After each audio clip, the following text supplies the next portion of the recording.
देखो बेटा अब हम बात करेंगे समकोण त्रिभुज की भुजा। समकोण त्रिभुज की भुजा क्या क्या होती है, ठीक। तो देखो समकोण आपने जैसे पढ़ा कि समकोण त्रिभुज क्या होता है, जिसमें एक कोण 90 अंश का होता है, उसे क्या कहते हैं, समकोण त्रिभुज कहते हैं, ठीक। अब बेटा आप जानते हो कि त्रिभुज है तो उसकी भुजाएं कितनी होंगी, केवल 3 होंगी ना, ठीक है।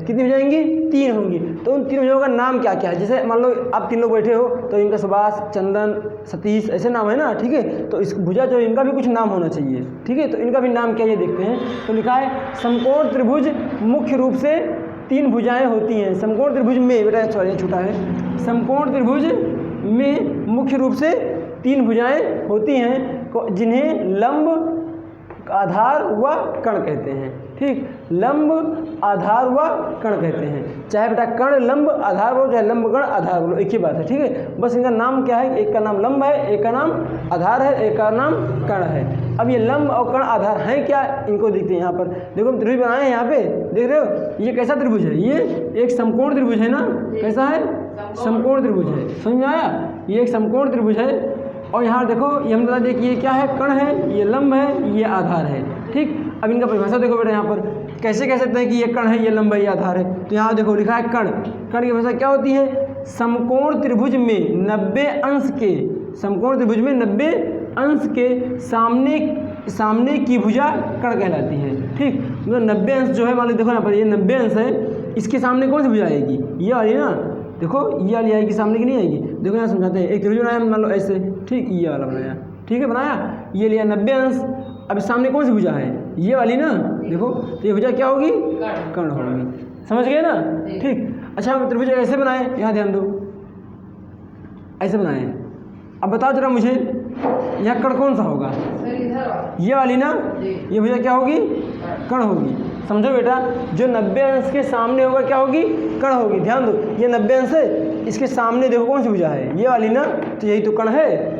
देखो समझ में आया कि नहीं है, बताओ। जो 90 अंश के सामने होती है किसे क्या कहते हैं, कर्ण कहते हैं। ये भुजा बेटा बदलती नहीं, हमेशा यही रहती है, हमेशा फिक्स रहती है, ठीक है, हमेशा यही आएगी 90 अंश सामने वाली। बाकी ये 2 भुजाएं चेंज होती रहती हैं, अभी हम दिखाएंगे आपको, ठीक है। अब देखो तो समझ में आ गया ना, समझ में आ गया ना कि 90 अंश के सामने भुजा क्या होती है, कर्ण कहलाती है। देखो 90 सामने में तीर मार दिया है कि सामने है तो ये कर्ण होगी, ठीक। अब देखो फिर बात करें अलंब की, कि लंब क्या होता है। तो लिखा है समकोण त्रिभुज में अध्ययन करने वाले कोणों के सामने की भुजा लंब कहलाती है। क्या बताया हमने, समकोण त्रिभुज में अध्ययन करने वाले कोणों के सामने की भुजा लंब कहलाती है। अध्ययन मतलब जिसे ज्ञात करना है। देखो बेटा यहाँ मतलब एक त्रिभुज बनाए हैं, यहाँ पर देख लो एक त्रिभुज है ये, और मान लो इस कोण को, ये कोण ए बी और सी है, तो हमें कोण ए ज्ञात करना है, ठीक है। क्या ज्ञात करना है, कोण ए ज्ञात करना है। तो जो ज्ञात करना है उसको हम कुछ मान लेते हैं, तो हमने थीटा मान लिया, इसको बोलते हैं बेटा क्या, थीटा। क्या बोलते हैं, थीटा, ठीक है। तो हम थीटा मान लिया यहाँ पर कि थीटा है। अब इसके सामने भुजा कौन सी आ रही है, ये वाली ना, तो ये क्या होगी, लंब होगी। इसे यहाँ समझो, मैं आपको और समझाना चाहता हूँ अच्छे से। मान लीजिए मैंने एक त्रिभुज लिया ऐसे, इस तरह से, ठीक, और मान लो मुझे ये कोण अध्ययन करना है, ये वाला कोण, इसे हम थीटा मान लिए।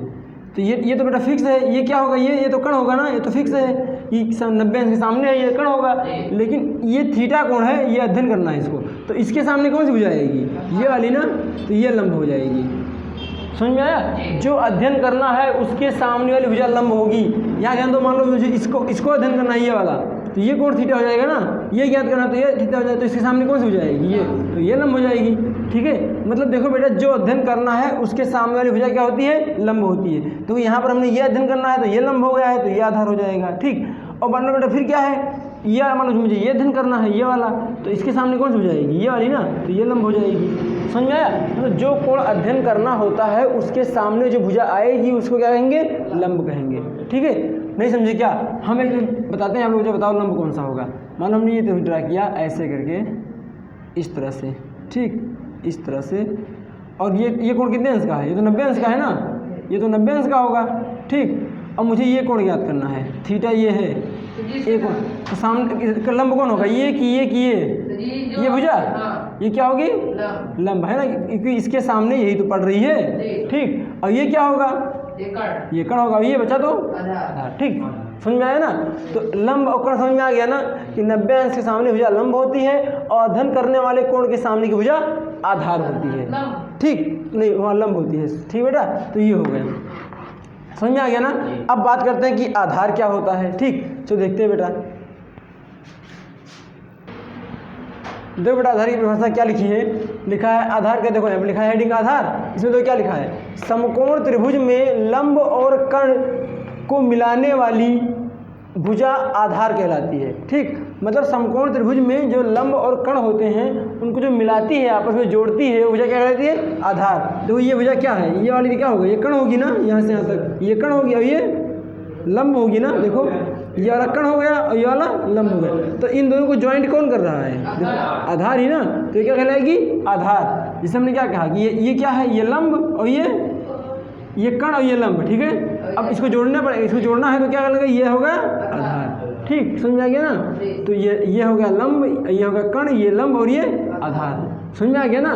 ठीक, तो वही परिभाषा बना है कि कर्ण और लंब को मिलाने वाली भुजा क्या कहती है, आधार। बेटा परिभाषा रटा नहीं, समझा जाता है। देखो समझो आराम से, दिख ही रहा है ना कि नहीं दिख रहा है। देखो ये कर्ण है और ये लंब है, इसको मिला रहा है कौन, आधार। तो बोल सकते हैं ऐसे कि कर्ण और लंब को मिलाने भुजा आधार कहलाती है।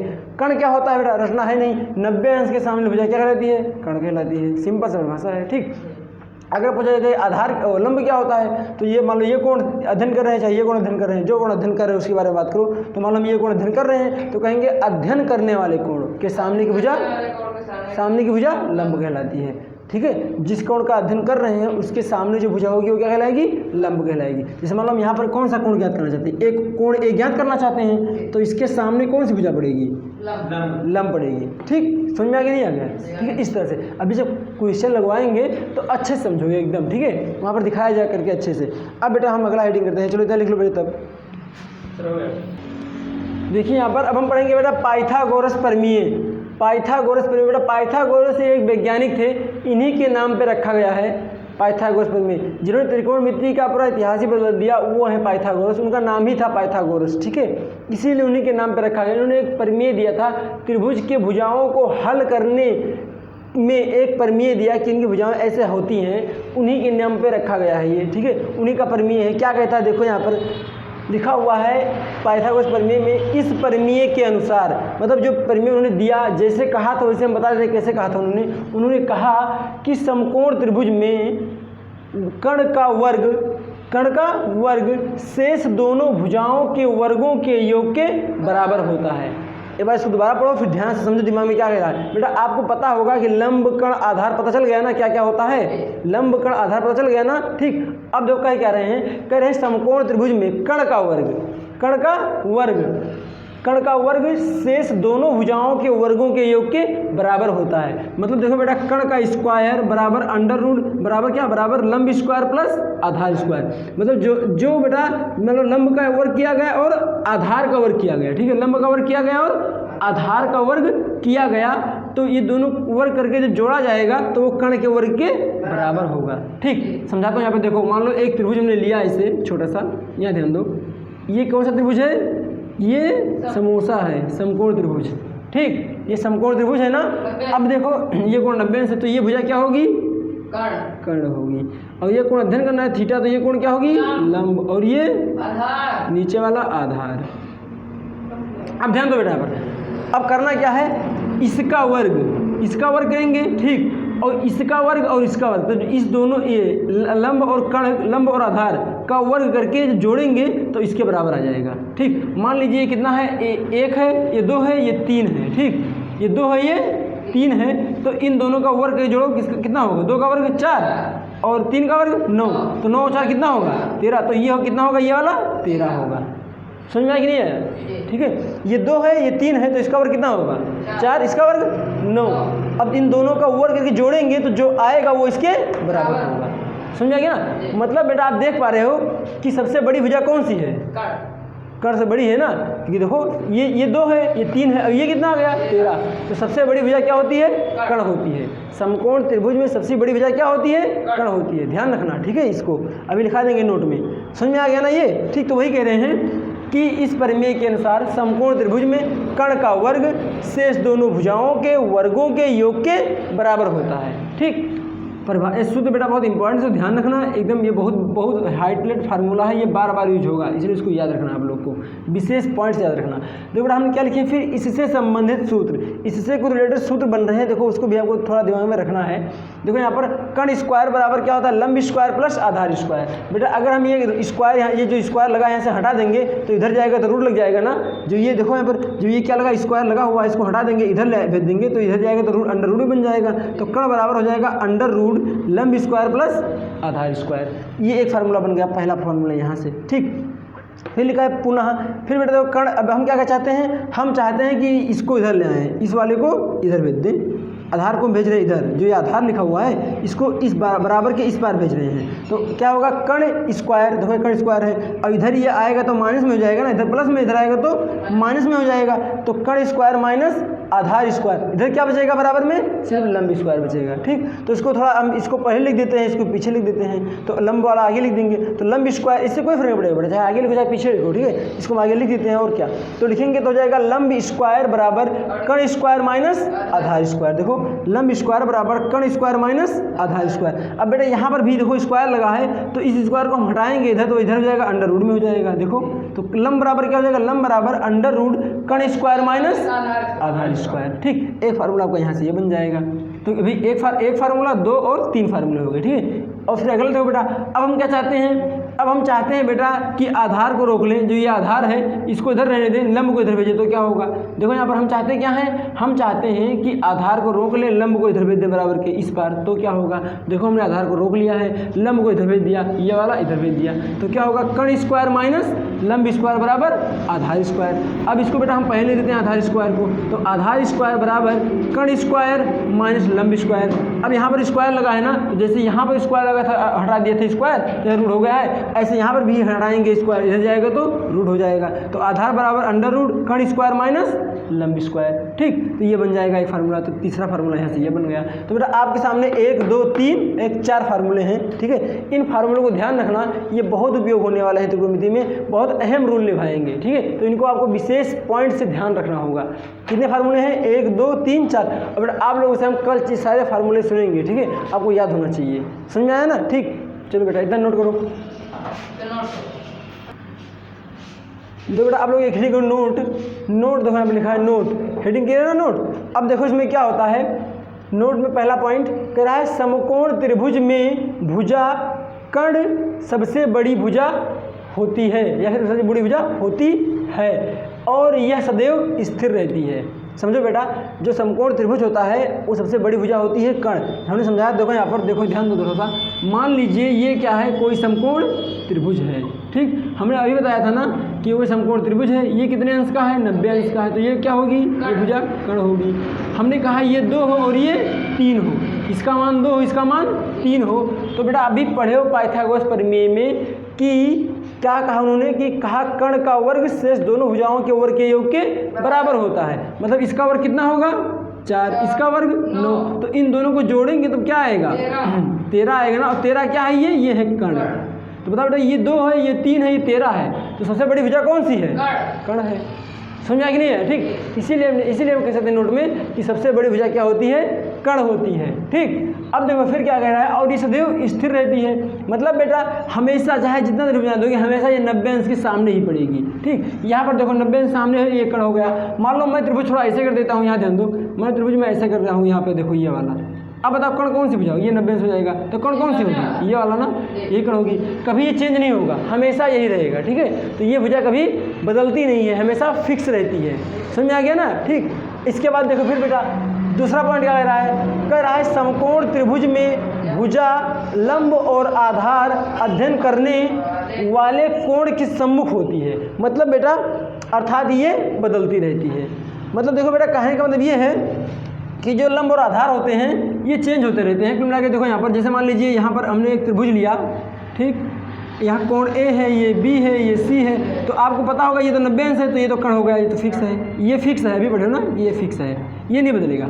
अब मान लो बेटा मुझे ये कोण अध्ययन करना है, ये वाला कोण, तो इसके सामने भुजा कौन सी पड़ेगी, ये लंब हो जाएगी। मान लो मुझे ये अध्ययन नहीं करना है, मान लो मुझे ये अध्ययन नहीं करना, मुझे ये वाला अध्ययन करना है, तब ये वाली भुजा क्या हो जाएगी, लंब, ठीक है। ये स्थिर नहीं बेटा, लंब और आधार बदलते रहते हैं। देखो हमने क्या कहा, जब हमें ये भुजा अध्ययन करना है, सी वाला कोण अध्ययन करना है, जब मुझे सी अध्ययन करना होगा तो इसके सामने कौन सी आएगी, ये भुजा, तो ये क्या हो जाएगी, तब ये लंब हो जाएगी, तो आधार कौन सा हो जाएगा, जो बचा है वो आधार हो जाएगा। ठीक, अगर मान लो मुझे ये नहीं अध्ययन करना है, ए वाला अध्ययन करना है, ये, तब ये वाला क्या हो जाएगा, लंब, और ये हो जाएगा क्या हो जाएगा तब आधार। मतलब ये बदलता रहता है, समझ में आ गया ना, ये बदलता रहता है। जो अध्ययन करेंगे उसके सामने वाली भुजा लंब होगी और जो छूट जाएगा वो हो जाएगा आधार। ठीक, जैसे अभी देखो हमने क्या कहा, हम यहाँ पर लिए कोण DCE, हम कोण E अध्ययन करना चाहते हैं, कोण E मुझे ज्ञात करना है, सामने भुजा क्या होगी, लंब, ये भुजा छूट गया तो क्या होगा, आधार। बाकी ये तो फिक्स ही है ना। मान लो मुझे E नहीं अध्ययन करना है, मुझे मान लो D अध्ययन करना है, तब बताओ D अध्ययन करना है तो बताओ इसका भुजा क्या होगी, लंब, और ये क्या हो जाएगा अब आधार, चेंज हो जाएगा। समझ आ गया ना। ठीक, इसका विशेष रोल है बेटा सवाल में, ध्यान रखना, ठीक है, इसका विशेष रोल है सवाल में, बहुत अच्छे से रोल है, अभी दिखाएंगे सवाल लगवाएंगे तब। ठीक है, अब देखो बेटा इसके बाद, तो ये समझ में आ गया ना, अर्थात ये बदलती रहती है, आप देख भी रहे हो कि बदलती रहती है। ठीक, और ये फिक्स रहती है, अभी देखा तुमने कि ये फिक्स है, कण हमेशा फिक्स रहता है और सबसे बड़ी भुजा होती है। ठीक, अब देखो बेटा थर्ड पॉइंट में कि यदि कण, बेटा कण को हम कहते हैं के, क्या कहते हैं के, लंब को कहते हैं यल, आधार को कहते हैं ए। ऐसा क्यों कह रहे हैं बेटा, ये थ्योरी याद करना थोड़ा टफ लग रहा है, कण स्क्वायर बराबर लंब स्क्वायर प्लस आधार स्क्वायर, लंबा हो रहा है ना, तो शॉर्ट बनाने के लिए, आसान बनाने के लिए हमने क्या बोला है, कण को के, लंब को एल, आधार को ए। तो बेटा देखो हम पढ़े अभी कि कण स्क्वायर बराबर क्या होता है, कण स्क्वायर बराबर लंब स्क्वायर प्लस आधार स्क्वायर। तो बेटा लंब कण को हमने क्या कहा के, तो के का स्क्वायर, लंब को हमने कहा यल, तो यल का स्क्वायर, आधार को हमने कहा ए, तो ए का स्क्वायर। ठीक, तो क्या हो जाएगा, के स्क्वायर बराबर L square plus A square. अब कितना आसान हो गया, के स्क्वायर बराबर L square plus A square. बस ध्यान रखो के क्या है, के फार कण और एल फार आधार, एल फार लंब और ए फार आधार। ठीक है, तो ये हो जाएगा। तो देखो बेटा यहाँ पर हम अगर के बराबर निकालें, के बराबर निकालें तो के बराबर under root L square plus A square, के बराबर under root A square plus L square. अरे ये वाला रूट स्क्वायर है, यहाँ जाएगा रूट हो जाएगा। बेटा हम लोग सवाल लगाते हो तो यही डायरेक्ट लगाएंगे, शॉर्ट ट्रिक ही, ये हम लोग ज़्यादा यूज नहीं करेंगे। ठीक है, इतना लंबा कोई लिखा नहीं सवाल में, डायरेक्ट यही दिखाया जाएगा शॉर्ट ट्रिक, के बराबर under root L square plus A square. यहाँ देखो इसी प्रकार बेटा अगर यल निकालेंगे, मतलब यल मतलब क्या होता है, यल मतलब लंब है ना, तो यल बराबर वही यल बराबर अंडर रूट के स्क्वायर माइनस ए स्क्वायर। ए मतलब क्या होता है, ए फार आधार, तो ए बराबर क्या होगा, के स्क्वायर माइनस एल स्क्वायर। ठीक, समझा कि नहीं आ गया। ठीक है, तो इस तरह से तीनों फार्मूले हो जाएंगे, 1 2 3, इन तीनों को ध्यान रखना इसी तरह से। ठीक है, हम लोग बेटा जब यूज करेंगे सवाल में तो इतना ये बार बार लिखेंगे नहीं इतना लंबा। ठीक है, यही शॉर्ट वाले फार्मूला हम लोग यूज करेंगे सवाल में। ठीक है, इसलिए आप ध्यान रखना, के फार कण, ए फार आधार, एल फार लंब। ठीक, बस समझ आ गया ना। नोट कर लो बेटा इसको भी।